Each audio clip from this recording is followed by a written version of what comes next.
Welcome to Shadowland's Ghosts, a place where the veil between reality and the unknown is at its thinnest. I'm your host, Raven Blackwood, and I'll be your guide through the darkest corners of the human experience. Here, we'll delve into the realms of the paranormal, the supernatural, and the unexplained. As we embark on this journey together, you'll notice that the lines between truth and fiction will begin to blur. But that's what makes it so intriguing, don't you think? The unknown has a way of captivating our imagination, and it's in those moments of uncertainty that we find the most terror. Speaking of which, our first tale is one that will leave you sleeping with the lights on. It's a story of an ancient ritual, one that unleashes a horror beyond comprehension. They call it the Blood Moon Ritual, the Lost Souls. It's a legend that has been whispered about in hushed tones, a cautionary tale that warns of the dangers of meddling with forces beyond our control. As we dive into this haunting narrative, you'll experience it through the eyes of the lead character. You'll walk alongside them, feeling their fear, their anxiety, and their desperation. But be warned, once you enter this world, there's no turning back. So, if you're ready to join me on this journey into the heart of darkness, subscribe to Shadowland's Ghosts. Become a part of our family, and together, let's uncover the secrets that lie within the shadows. And as you join me on this terrifying tale, remember, the line between reality and nightmare is about to become very thin indeed. The summer air clung to my skin like a damp shroud, heavy with the scent of blooming jasmine and the distant tang of salt water. I stood at the edge of the old town, where the crumbling sidewalks gave way to the whispering sands of the beach. The sky above was a deep, burning orange, as if the sun had decided to set the world ablaze. My friends and I had always loved nights like these, when the moon was full and the world seemed to vibrate with a strange, otherworldly energy. We had all grown up together in this small town, our lives intertwined like the branches of the ancient cypress trees that lined the shore. There was Emily, with her wild hair and wilder laugh, Matt, the quiet one, with eyes that seemed to see right through you, and me, Sarah, the curious one, always poking around in the dusty corners of the local antique shop, searching for secrets. As we walked along the beach, the sound of the waves washing over us, I felt a shiver run down my spine. It was a feeling I couldn't quite explain, a sense of being watched, of being pulled towards something just out of sight.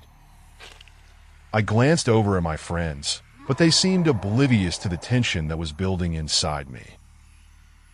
Emily was busy building a sandcastle, her brow furrowed in concentration, while Matt was scanning the horizon, his eyes narrowed against the setting sun.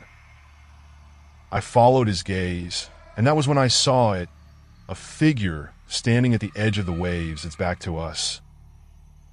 For a moment, I thought it was just a stranger, a tourist who had wandered away from the main beach. But then the figure turned, and I saw its face. It was a face I knew, a face that had been etched into my memory like a scar.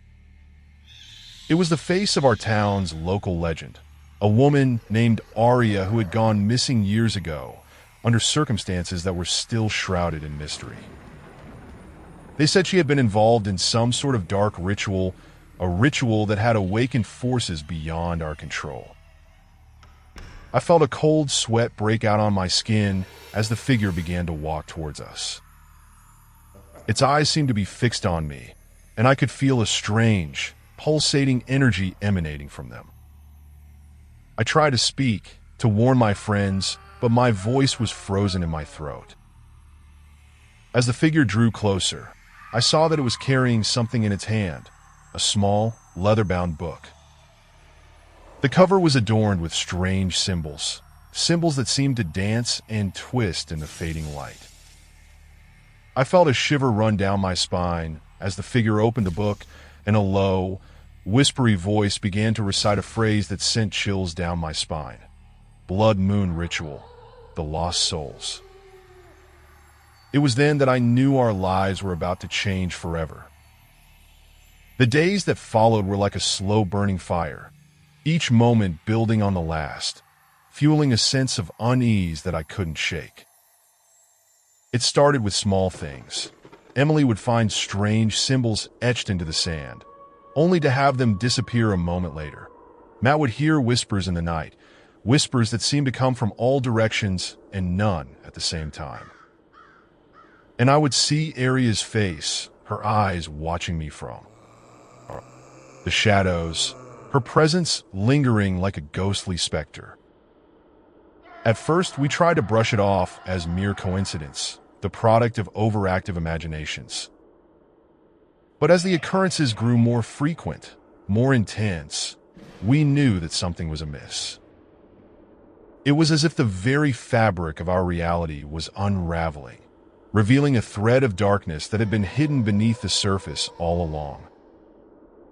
We began to research the Blood Moon Ritual, scouring the local archives for any mention of the phrase. What we found was disturbing.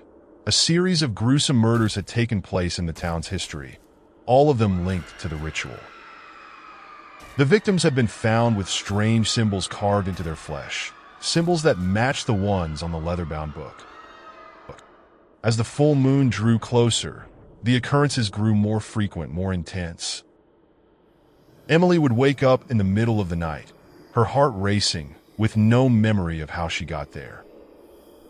Matt would find strange objects in his room, objects that seemed to appear out of thin air. And I would see Aria's face, her eyes watching me, her presence drawing closer with each passing day. One night, we decided to investigate the local antique shop, searching for any clues that might explain what was happening. The shop was dimly lit, the air thick with dust and the scent of old books. We searched the shelves, scouring the tomes for any mention of the ritual. And then, in the back of the shop, we found a small, hidden room.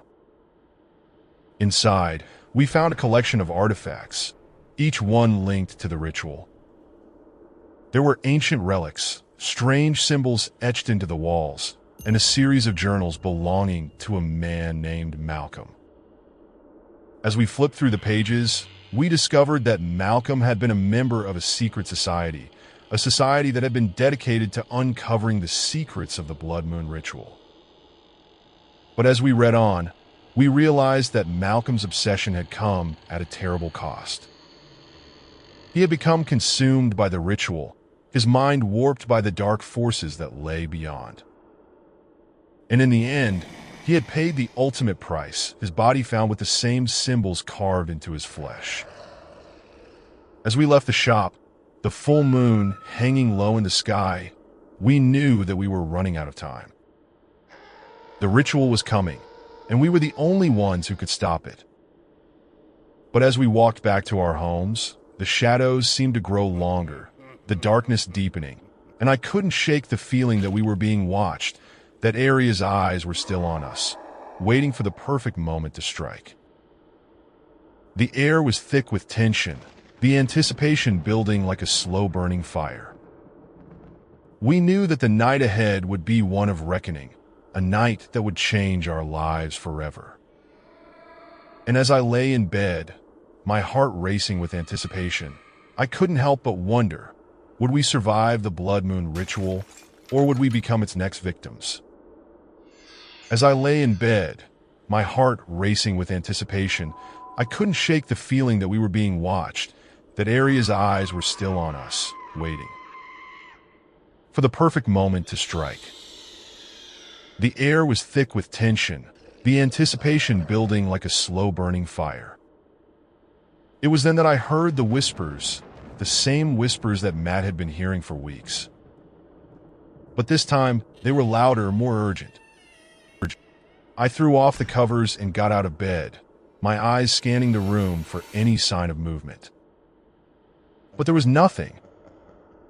The whispers seemed to be coming from all around me, echoing off the walls. I felt a chill run down my spine as I realized that I was being surrounded. And then I saw her. Arya was standing in the corner of my room, her eyes fixed on me. But it was different this time.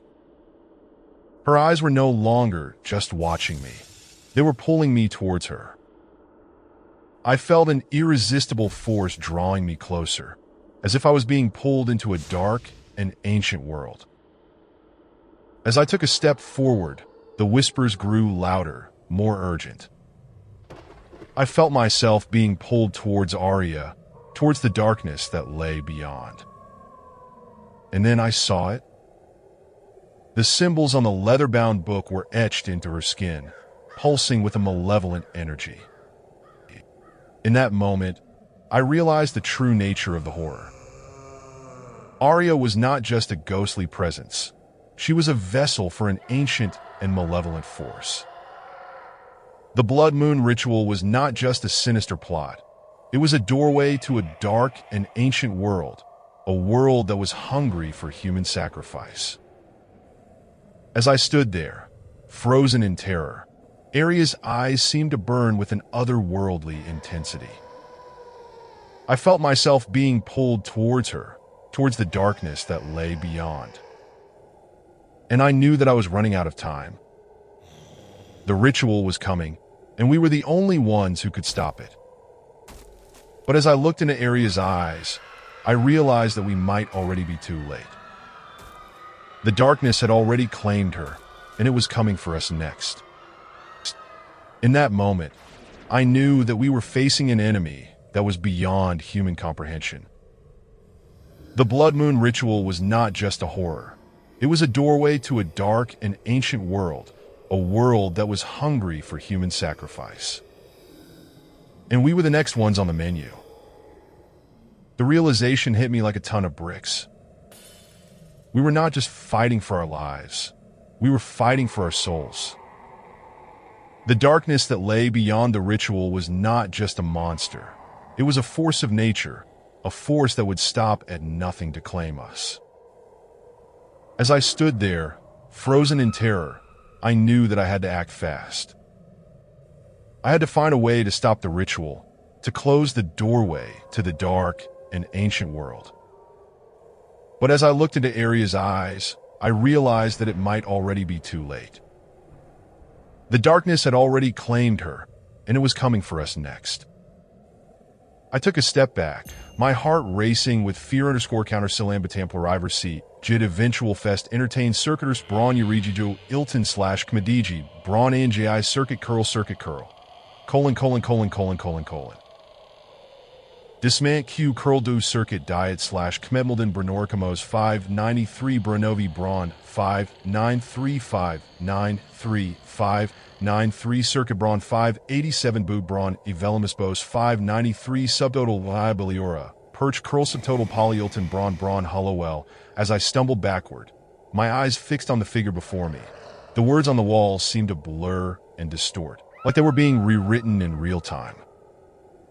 The air grew thick with an otherworldly presence, and I could feel the weight of the circuitry bearing down upon me. The Bronurigi. Annotation pulsed with an eerie energy, as if it was calling to me, drawing me deeper into the heart of the madness. I tried to turn and run, but my feet felt heavy, as if they were rooted to the spot. The circuit curl symbols seemed to be closing in around me, a vortex of twisted metal and wire that threatened to consume me whole. I raised my hands, as if to ward off the horror that was unfolding before me, but they felt like leaden weights, unresponsive to my commands. And then the world went black. When I came to, I was lying on the floor, my head throbbing with pain. The room was silent, the only sound the faint hum of the circuitry. I stumbled to my feet, my eyes scanning the room for any sign of the figure, but I was alone. Or so I thought. As I turned to leave, I caught a glimpse of myself in a broken mirror that hung on the wall. My eyes were black as coal, and my skin was deathly pale. The Bronurigi annotation was etched into my forehead, pulsing with a malevolent energy. I tried to scream, but my voice was barely a whisper. I was no longer myself. I was a vessel, a conduit for the dark forces that lurked beyond the veil of reality. The circuitry had claimed me, and I was forever changed. I stumbled out into the night, the city lights blurring together as I walked. I knew that I would never be free from the horror that had consumed me. The Bronurigi annotation would always be with me, a constant reminder of the terror that lurked in the shadows, waiting to strike. And as I walked, the darkness closed in around me, a living, breathing entity that would haunt me for the rest of my days. Epilogue. The city never slept, its lights twinkling like 1,000 tiny stars in the darkness. But I knew the truth. The darkness was alive, and it was watching me. I had become a part of it, a vessel for the malevolent forces that lurked beyond the veil of reality.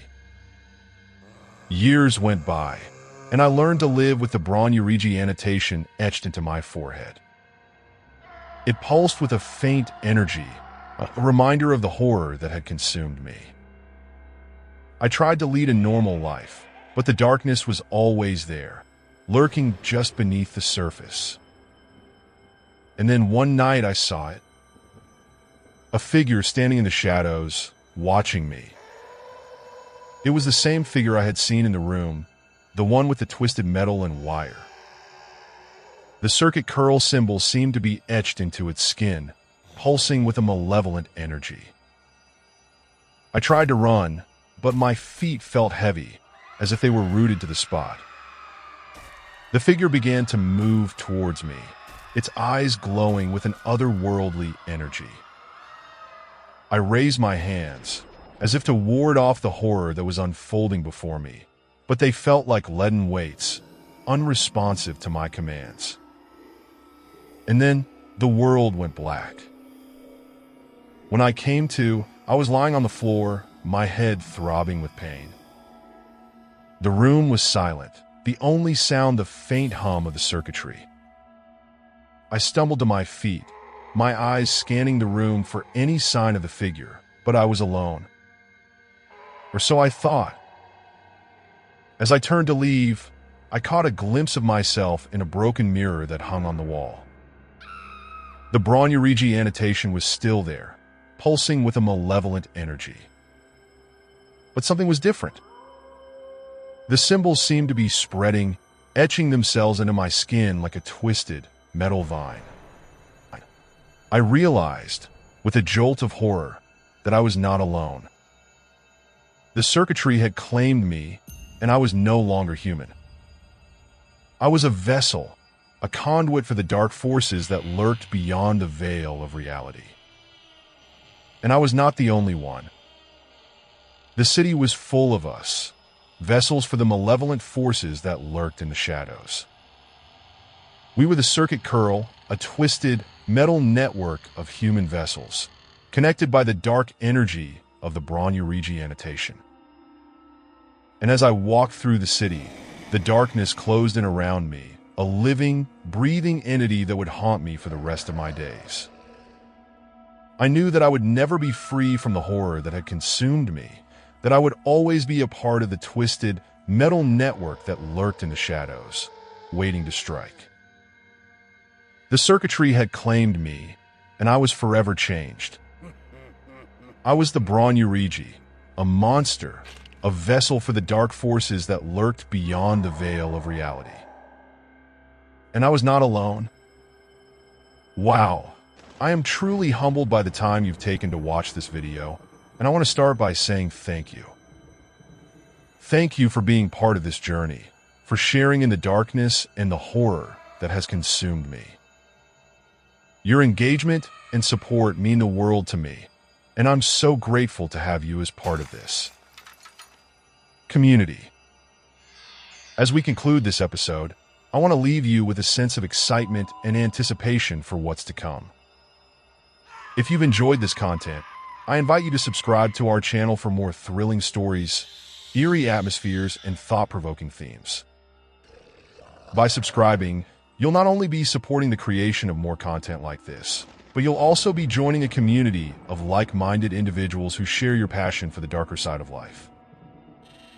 So, if you're ready to embark on more journeys into the unknown, to explore the twisted and the macabre, then hit that subscribe button now. Let's dive deeper into the world of horror and the supernatural together. And as a token of my appreciation for your support, be sure to hit the notification bell so you can stay up to date on all our latest releases. Thank you again for watching, and I look forward to sharing more dark and thrilling tales with you in the future. Don't forget to subscribe and join our community of horror enthusiasts. Together, let's explore the shadows and uncover the secrets that lie within.